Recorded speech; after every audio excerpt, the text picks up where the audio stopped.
هاي يا جماعة، معاكم هالة بركات مصممة ديكور فنادق وحفلات واعياد ميلاد. النهاردة اليمامة بالفوط هي فكرة من افكار ديكور الفنادق. انا كل اسبوع بعمل لكم فكرة لكل حاجة، فكرة لديكور الفنادق، فكرة للديكور الرومانسي، فكرة لديكور اعياد الميلاد وللخطوبة وللبيبي شاور. اليمامة الجميلة دي تقدري تحطيها على السرير، تقدري تحطيها في الحمام لو انت عندك ارفف في الحمام. هي فكرة زي ما قلتلك من ديكور الفنادق، تحفة وجميلة ورومانسية.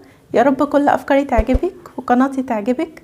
ما تنسيش تعملي اشتراك للقناة ولايك للفيديو، وتابعيني في كل الفيديوهات اللي جاية، ويلا نشوف هنعملها ازاي مع بعض.